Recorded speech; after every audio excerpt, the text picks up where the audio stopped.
नमस्कार, मैं हूं अंकुर और आप देख रहे हैं सत्यहिंदी.com। सत्य हिंदी का एंड्रॉइड ऐप डाउनलोड करने के लिए डिस्क्रिप्शन में जाइए, वहां पे एक लिंक दिया गया है, वहां से आप डाउनलोड कर सकते हैं।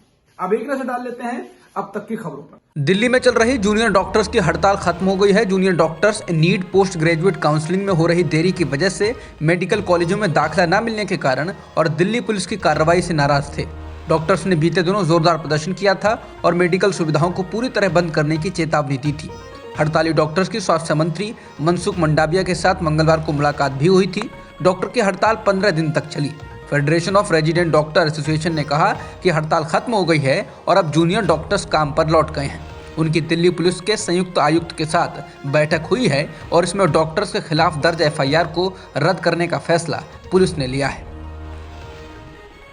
देश की आर्थिक राजधानी मुंबई में कोरोना के मामलों में लगातार उछाल देखने को मिल रहा है। यही कारण है कि महाराष्ट्र सरकार ने सख्ती बरतनी और कड़ी पाबंदी लगानी शुरू कर दी है। महाराष्ट्र के मुख्यमंत्री उद्धव ठाकरे ने गुरुवार को महाराष्ट्र कोविड टास्क फोर्स के साथ बैठक की। लगभग 3 घंटे तक चली बैठक में मुंबई सहित पूरे महाराष्ट्र में कई कड़े प्रतिबंध लगाने का फैसला सरकार ने किया है।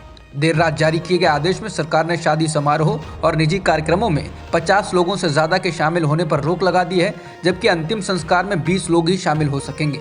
मुंबई सहित महाराष्ट्र में जैसे जैसे कोरोना के केस बढ़ते जा रहे हैं, वैसे वैसे सरकार ने कड़े प्रतिबंध लगाने शुरू कर दिए हैं।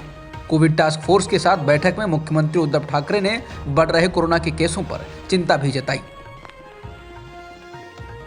पीयूष जैन के यहाँ छापेमारी के बाद अखिलेश यादव ने कहा था कि उन्होंने गलती से अपने ही कारोबारी के यहाँ छापा मार दिया है। वो समाजवादी पार्टी के पुष्पराज जैन के यहाँ छापा मारना चाहते थे। इस बीच अब इत्र कारोबारी और समाजवादी पार्टी के एमएलसी पुष्पराज जैन यानी पंपी जैन के घर और दफ्तरों पर भी आयकर विभाग ने शुक्रवार को छापेमारी की है। इस छापे के बाद सियासी संग्राम और तेज हो सकता है। पुष्पराज वही शख्स हैं जिन्होंने कुछ महीने पहले सपा अध्यक्ष अखिलेश यादव के हाथों समाजवादी परफ्यूम लॉन्च कराया था। पुष्पराज जैन इत्र के बड़े कारोबारी हैं और उनका अच्छा खासा कारोबार है।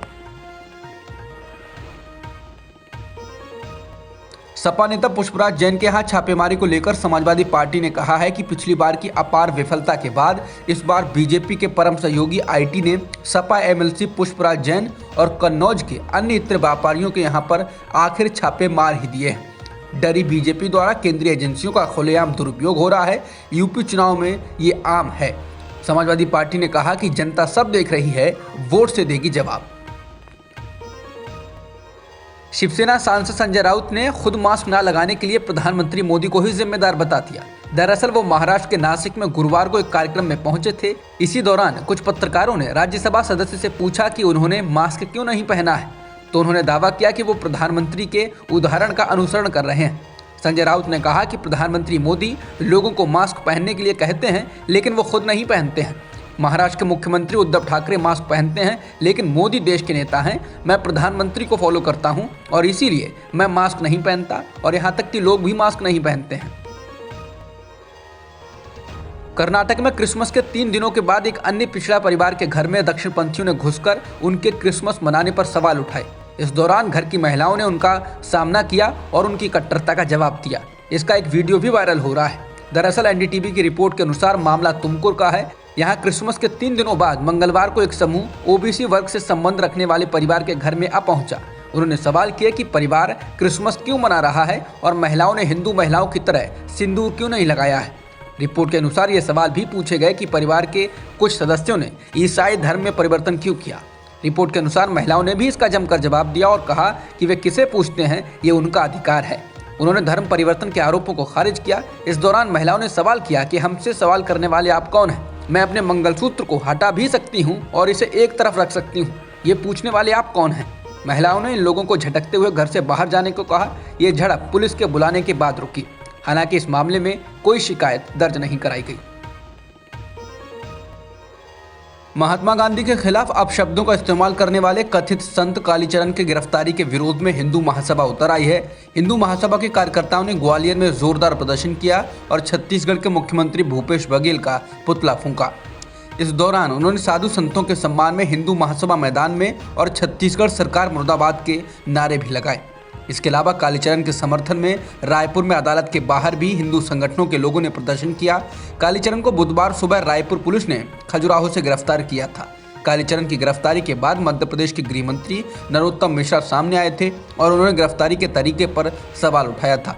इसे लेकर दिन भर सोशल मीडिया पर माहौल खासा गर्म रहा था। भारत ने चीन द्वारा अरुणाचल प्रदेश में कुछ जगहों के नाम बदले जाने की कार्रवाई पर सख्त ऐतराज जताया है। भारत ने साफ कहा है कि अरुणाचल प्रदेश भारत का अभिन्न अंग है और रहेगा। चीन ने अरुणाचल प्रदेश में 15 से ज्यादा जगहों के नाम बदल दिए हैं। चीन दावा करता है कि अरुणाचल प्रदेश दक्षिणी तिब्बत है और वो इस पर अपना हक जमाता रहा है। भारत के विदेश मंत्रालय के प्रवक्ता अरिंदम बागची ने कहा, ये पहला मौका नहीं है जब चीन ने अरुणाचल प्रदेश में नामों को बदलने की कोशिश की है। उसने अप्रैल 2017 में भी ऐसा किया था। बागची ने कहा है कि अरुणाचल प्रदेश भारत का है और रहेगा। चीन के नागरिक मंत्रालय ने बुधवार को कहा था कि उसने 15 जगहों के नामों को चीनी, तिब्बतियन और रोमन अक्षरों में लिख दिया है। ग्लोबल टाइम्स ने यह खबर दी थी। पंजाब विधानसभा चुनाव सिर पर हैं। इस बीच 3 जनवरी को राहुल गांधी की मोगा में रैली रखी गई थी, लेकिन अब रिपोर्ट्स आ रही हैं कि उस रैली को प्रदेश कांग्रेस को रद्द करना पड़ा है क्योंकि राहुल गांधी अपनी एक निजी विदेश यात्रा पर चले गए हैं। कांग्रेस पार्टी के प्रवक्ता रणदीप सुरजेवाला ने भी राहुल गांधी के विदेश जाने की पुष्टि की है। रणदीप सुरजेवाला ने कहा कि राहुल गांधी अपनी व्यक्तिगत यात्रा पर हैं। भाजपा और उसकी मीडिया मित्रों को अनावश्यक रूप से अफवाह नहीं फैलानी चाहिए। भारत में अब हर दिन आने वाले कोरोना संक्रमण मामलों की संख्या तेजी से बढ़ रही है और ये 10,000 के पार हो चुकी है। पिछले एक दिन में भारत में 16,764 कोरोना के मामले आए हैं, जिससे देश में एक्टिव मामलों की संख्या 91,361 हो गई है। वहीं देश में ओमिक्रॉन के भी मामले बढ़कर 1,270 हो गए हैं। बिहार में भी पहला ओमिक्रॉन का मामला मिल चुका है। अब तक की खबरों में इतना ही। बाकी खबरों के लिए बने रहिए सत्यहिंदी.com के साथ। सत्य हिंदी का ऐप डाउनलोड करें गूगल प्ले स्टोर पर।